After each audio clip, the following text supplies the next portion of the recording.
प्रदेश के राज्य पक्षी का क्या नाम है? इस प्रश्न का सही उत्तर शाही बुलबुल। इसे और किस नाम से जानते हैं? दूधराज कहा जाता है। NGT का पूर्ण रूप क्या है? फुल फॉर्म क्या है? National green tribunal. Option number A बिल्कुल सही हो जाएगा। अगर भारत का पहला जैविक खेती पर आधारित राज्य कौन सा है? इस प्रश्न का सही उत्तर होगा ऑप्शन नंबर सी, सिक्किम। निम्नलिखित में से कौन सी औषधीय फसल है? घृत कुमारी को कहा जाता है। ऑप्शन नंबर बी इसका सही उत्तर हो जाएगा। हेलो दोस्तों, नमस्कार, आदाब, सत श्री अकाल। मैं अर्पित कुमार स्वागत करता हूं आप सभी का आपके अपने इस YouTube चैनल पर। हम आज कवर करने जा रहे हैं मध्य प्रदेश राज्य सेवा आयोग के द्वारा प्रारंभिक परीक्षा 2018 में पूछे गए सभी प्रश्न पत्रों को। प्रश्न पत्र फर्स्ट में कितने प्रश्न पूछे गए हैं? 100 प्रश्न। हम सभी प्रश्नों को एक एक करके हल करेंगे और सभी के बारे में थोड़ी थोड़ी बातें एक्स्ट्रा आपको बताते चलेंगे। पहला प्रश्न है, मध्य प्रदेश के राज्य पक्षी का क्या नाम है? ऑप्शन नंबर 1 है मोर, दूसरा है मोरहेन, तीसरा है शाही बुलबुल, चौथा है तोता। इस प्रश्न का सही उत्तर शाही बुलबुल। इसे और किस नाम से जानते हैं? दूधराज कहा जाता है। दूधराज कहाँ पाए जाते हैं? घने वनों में पाए जाते हैं। क्या खाते हैं? कीड़े। राजकीय पक्षी अगर आपसे पूछता तो मोर इसका उत्तर लगा देते। अब अपन बढ़ते हैं आगे। अगला प्रश्न आपके सामने पेश है। प्रश्न है, NGT का पूर्ण रूप क्या है? फुल फॉर्म क्या है? N से होता है नेशनल, G से होता है ग्रीन और T से होता है ट्रिब्यूनल। National green tribunal. इस प्रश्न का सही उत्तर क्या है? National green tribunal. Option number A बिल्कुल सही हो जाएगा। अगर आपसे कभी पूछ दिया जाए NGT इसकी स्थापना कब की गई है, आप सही बताएंगे, एक भी गलती नहीं करेंगे। 18 अक्टूबर सन 2010 में इसकी स्थापना की गई है। हरित प्राधिकरण अधिनियम के तहत इसकी स्थापना की गई थी 18 अक्टूबर सन 2010 में। अपन आगे बढ़ जाते हैं दोस्तों। प्रश्न नंबर 3 क्या कहता है? भारत का पहला जैविक खेती पर आधारित राज्य कौन सा है? मध्य प्रदेश, केरल, सिक्किम या अरुणाचल प्रदेश?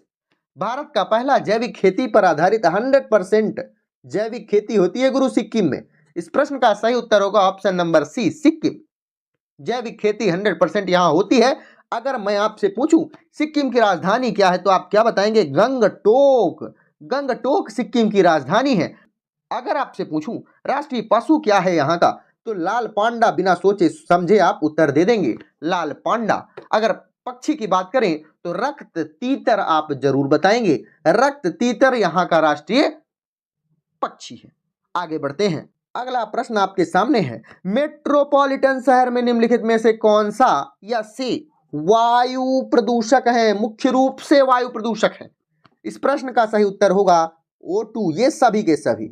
इस प्रश्न का सही उत्तर होगा ऑप्शन नंबर डी, बिना सोचे समझे आप कह देंगे। अगला प्रश्न है, निम्नलिखित में से कौन सी औषधीय फसल है? गन्ना, घृत कुमारी, कपास या महुआ? औषधीय फसल के रूप में किसे जानते हैं? एलोवेरा। एलोवेरा, एलोवेरा ये कौन सा है भाई? घृत कुमारी को कहा जाता है। ऑप्शन नंबर बी इसका सही उत्तर हो जाएगा। अगला है, हरे पौधों द्वारा प्रकाश संश्लेषण की प्रक्रिया होती है। प्रयुक्त सौर ऊर्जा का रूपांतरण किस रूप में होता है? किस रूप में सौर ऊर्जा का रूपांतरण हो जाता है जिससे हरे पौधे प्रकाश संश्लेषण करते हैं?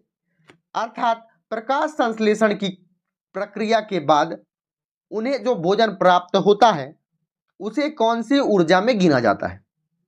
रासायनिक ऊर्जा, भौतिक ऊर्जा, इन दोनों या इनमें से कोई नहीं? तो रासायनिक ऊर्जा के रूप में जाना जाता है प्रकाश संश्लेषण की प्रक्रिया को। प्रकाश संश्लेषण होता है, प्रकाश ऊर्जा को रासायनिक ऊर्जा के रूप में जाना जाता है। बहुत ज्यादा वही कॉम्प्लिकेशन बिल्कुल मत करिए। प्रकाश संश्लेषण को रासायनिक ऊर्जा कहा जाता है गुरु। अगला प्रश्न है, मनुष्य की सुनने की सीमा क्या है? 20 हर्ट्ज से 20,000 हर्ट्ज या 80 से 100 हर्ट्ज, 2 लाख से 4 लाख हर्ट्ज या 0 से 20 हर्ट्ज? मैं आपको बताता हूं, इस प्रश्न का सही उत्तर होगा 20 हर्ट्ज से 20,000 हर्ट्ज तक। ध्यान रखिएगा, मनुष्य जिस साउंड को सुन लेता है उसे इंफ्रासाउंड कहा जाता है और जिसे नहीं सुन पाता उसे अल्ट्रासाउंड कहा जाता है। ठीक है, जिसे सुन लेता है उसे इंफ्रा, जिसे नहीं सुन पाता उसे अल्ट्रा। एक मापने की सीमा है डीबी। 0 से 80 डीबी तक मनुष्य सुन सकता है, लेकिन 85 से अगर 0 से 180 तक सुन सकता है, लेकिन 85 से ज्यादा सुनने पर उसे नुकसान पहुंच सकता है। याद रखिएगा, सबसे पहली बात आप यह जरूर याद रखिएगा, कितनी सीमा होती है। दूसरा, सुन लेता उसे इंफ्रा, जिसे नहीं सुन पाता उसे अल्ट्रासाउंड कहा जाता है। अगला प्रश्न है गुरु, निम्नलिखित में से कौन सा मरुस्थल है? सिंधु क्षेत्र, गंगा क्षेत्र, असम क्षेत्र या मध्य भारत का क्षेत्र? निम्न में से कौन सा मरुस्थल है? सिंधु क्षेत्र इस प्रश्न का सही उत्तर होगा। सिंधु क्षेत्र को सिंधु इंडस नदी का दूसरा नाम है। किसका? इंडस नदी का। तो मैं आपसे अगर पूछ दूं कि इंडस नदी जो है वह किन 3 देशों में बहती है, तो पहला आपके पास होगा चाइना, दूसरा होगा आपके पास पाकिस्तान और तीसरा है भारत। 3 देशों में यह बहती है। चलें आगे बढ़ते हैं। प्रश्न है, अंतरराष्ट्रीय पृथ्वी दिवस कब मनाया जाता है? 20 अप्रैल, 5 जून, 22 अप्रैल या 3 मार्च? 22 अप्रैल को अंतरराष्ट्रीय पृथ्वी दिवस मनाया जाता है। कब से मनाया जाता है? कब इसकी घोषणा हुई थी? सन 2009 में संयुक्त राष्ट्र के द्वारा इसकी घोषणा की गई थी कि अंतरराष्ट्रीय पृथ्वी दिवस के रूप में 22 अप्रैल को मनाया जाएगा। फिर पहली बार पृथ्वी दिवस कब मनाया गया? 1970 में। आप सभी चीजें याद रखिएगा, मैं आपको बता रहा हूं तो वो फालतू नहीं होगा, स्वाभाविक सी बात। अगला प्रश्न क्या है? प्रश्न है, निम्नलिखित में से कौन सा युग्म सही सुमेलित नहीं है? पुस्तकों के नाम एक तरफ है, दूसरे तरफ है लेखक। द बर्निंग फॉरेस्ट नंदिनी सुंदर की द्वारा लिखी गई पुस्तक है, या फिर वन इंडियन गर्ल यह चेतन भगत के द्वारा लिखी गई। Jinnah often came to our house यह किरण दोषी के द्वारा लिखी गई, या फिर यह 3 के तीनों सही है लेकिन चौथा गलत है। आइलैंड ऑफ लॉस्ट गर्ल यह जोआन ट्रूएट के द्वारा लिखा गया है, कुणाल बसु के द्वारा नहीं लिखा गया। मतलब इस प्रश्न का सही उत्तर होगा ऑप्शन नंबर डी, क्योंकि यह गलत है।